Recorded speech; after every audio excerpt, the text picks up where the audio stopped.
Where are we going? The machine thought to itself. Or it would if it could.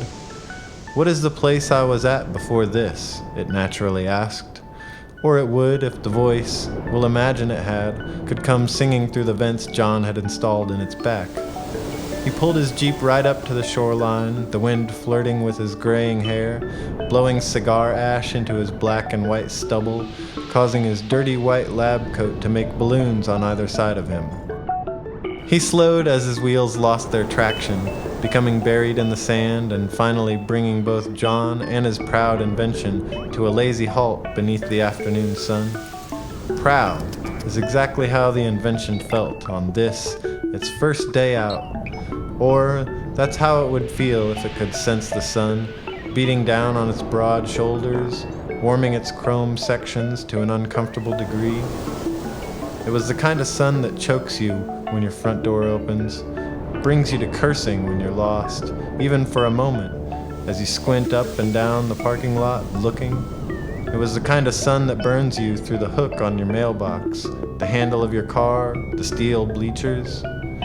Once on the shore, John set up a tent to shade his equipment, though he was sweating heavily by now.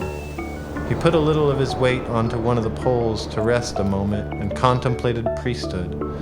Even though this life that he had was close and quiet enough, even without the vows, even now on his first day out, there was no one around for miles in any direction.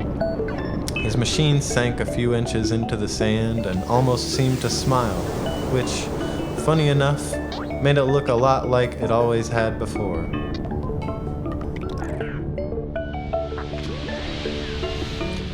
Having neglected his physical appearance for many months, by this time John looked less like a scientist on the cusp of attempting the single most daring and potentially groundbreaking experiment of his life, and more like a hobo, a deranged Robinson Crusoe, dragging what appeared to be a painfully modified dishwasher down along the coastline, leaving one long, jagged, and parallel scar in the sand that hemmed against the lip of the ocean.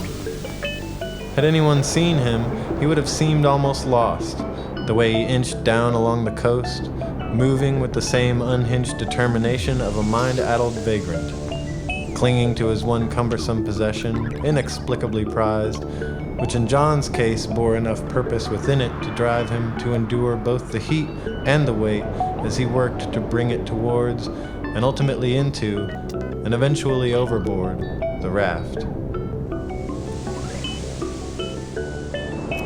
A few hours adrift, sweat dripping from the tip of his nose. Then, with an imperceptible pause, it went over the edge, and down into the water.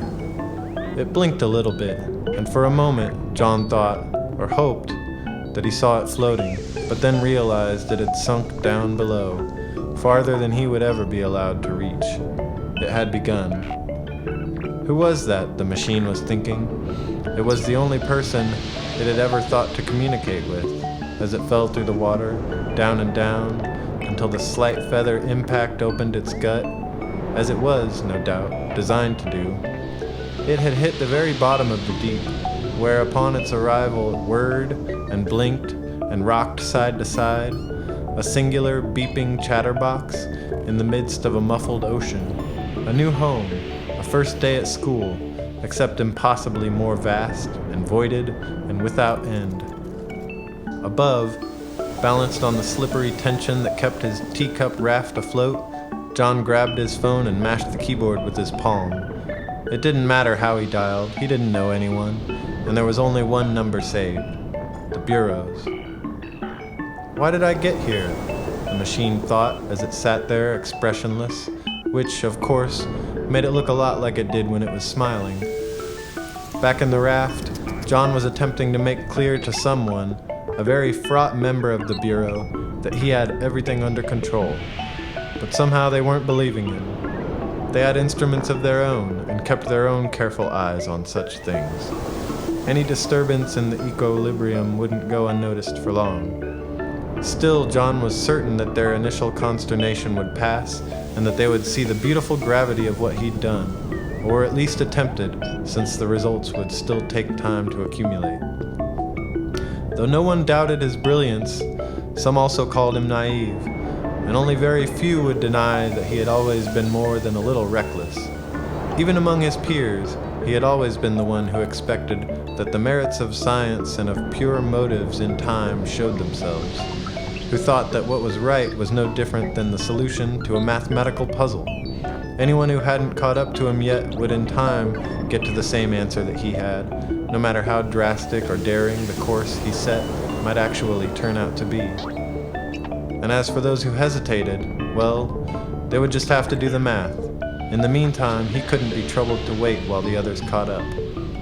And now, just as he always had before, he believed in his bones that he was right, that everyone would come to see the truth. He believed also that nothing would go wrong.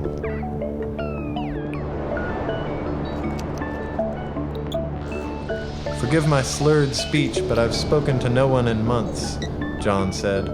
"Except for a dead moth and a robot, both times quite brief," he found himself wanting to say, or maybe he had actually spoken it out loud. It had been so long since the line between thought and speaking had been breached that now he couldn't exactly tell which he was doing. Still, he tried to communicate through coughing and sweat,